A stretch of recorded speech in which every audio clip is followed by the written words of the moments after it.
Oui, je sais, je désinstalle des trucs en même temps que j'enregistre une vidéo. Bonjour à tous et à toutes, c'est Nuperlo et bienvenue pour un tutoriel sur comment être le dieu du montage. Ah, c'est trop cool. Bon, j'arrête. Bon, du coup, là, bah, tu sais quoi, je vais t'apprendre à faire un bon montage de qualité, sans trop dépenser pour boire la concu et tout. Donc, pour commencer, tu achètes CapCut, hein. Non, je déconne, il est gratuit, évidemment. Donc, déjà, tu importes les fichiers que tu veux importer, hein. Bah, vous savez quoi, ça va être ça. Tu vois, on va baisser le son, la musique. Déjà, un petit conseil au niveau de la musique au fond, mais entre 20 et 30, moins 20 et moins 30 décibels. Si t'entends pas assez la voix ou que tu vois que l'espèce de bande là comme ça que tu vois est plus grosse que la bande du coup du son, tu baisses, d'accord. D'ailleurs, si tu veux, tu peux avoir un agencement différent pour l'overlay, genre par exemple tu peux mettre plus grand le retour, voire carrément retirer ça, avoir la timeline à droite et le retour à gauche ou l'inverse, mais juste je vois pas l'utilité de faire ça. Donc du coup, où est-ce que j'en étais? Ah oui, du coup le cut CTRL-B, tu vois, et ça, bon, ça t'a cut. Là après que t'as fait ça, si tu veux, tu peux cliquer sur Q et ça te coupe tout ce qu'il y a à gauche, CTRL7 pour annuler la suppression, ou W pour supprimer tout ce qu'il y a à droite, et c'est bon, voilà. T'as déjà le truc simple, les cuts et tout. Maintenant les zooms, t'as juste à aller dans mise à l'échelle, tu peux zoomer sur ça. Alors oui,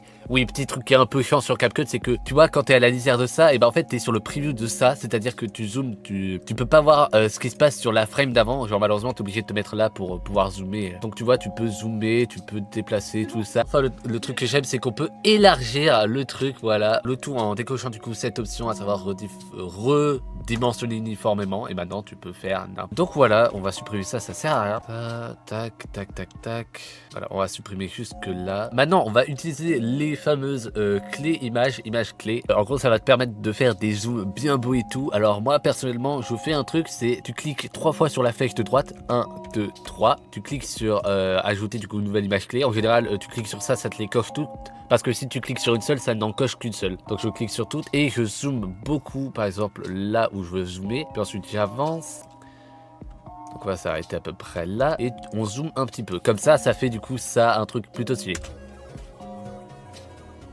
Voilà, technique pour traquer la souris, par exemple, tu cliques sur ça et chaque frame, bah, tu vas traquer la souris. Voilà, que dire de plus. Traquer comme si c'était un tracker ou autre chose. Le rendu final, et encore tu peux cliquer sur ça, d'ailleurs je te conseille d'avoir un PC plus que puissant.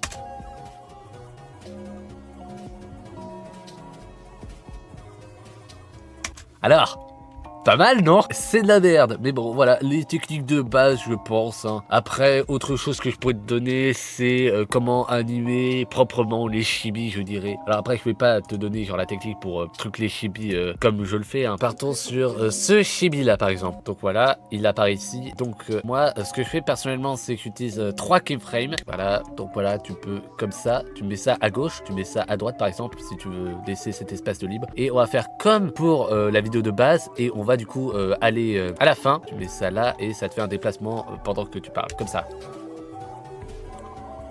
Voilà, c'est ça, voilà, c'est bien, non hein. Bon, au moins le tutoriel va durer à moins de 10 minutes, je vais pouvoir dérush ça rapidement. Il y a peut-être les effets qu'on peut employer. Alors les effets, c'est gratuit, tant que tu vois pas le petit logo pro en haut à gauche là. Moi, mes favoris que j'utilise, c'est les textures DV pour avoir du coup la texture plutôt vieille, qui passe très mal dans les vidéos vu que c'est très mieux. Le bug, appelé bug, je ne sais pas pourquoi, parce que certainement Danov, Bogdanov, t'as compris. Betamax qui lui est l'effet qui, d'après moi, demande le plus de performance au PC. Déjà que le preview lag beaucoup, l'exportation, c'est même pas en rêve d'avoir un truc en 60 fps avec cet effet là. T'as ça et enfin le floutage, le petit floutage pour pouvoir flouter l'entièreté d'écran. J'ai pas encore trouvé comment flouter précisément un truc, mais ça viendra. Très pratique pour masquer des culs, hein. Voilà, donc voilà, c'est les techniques de base du montage que t'as besoin de savoir. Ah si, le texte, t'as les trucs de défaut. Après tu peux enregistrer un pré-réglage, par exemple c'est ce que j'ai fait pour ça. Tu choisis la police d'écriture, moi personnellement j'ai téléchargé la police d'écriture de Splatoon 1 et 2. Mais avec n'importe quelle police d'écriture, tu cliques sur enregistrer comme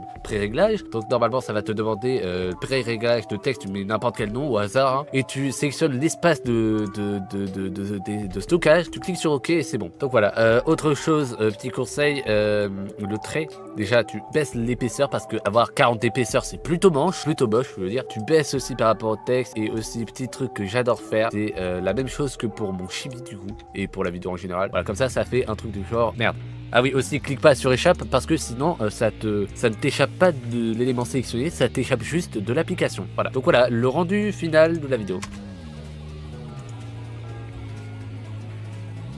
c'est bien. Tu peux t'améliorer après, je suis sûr et certain il existe des tutoriels sur comment baiser le game avec seulement CapCut, hein. Et si ça existe, pourquoi je suis pas tombé dessus? Bah du coup, salut, salut.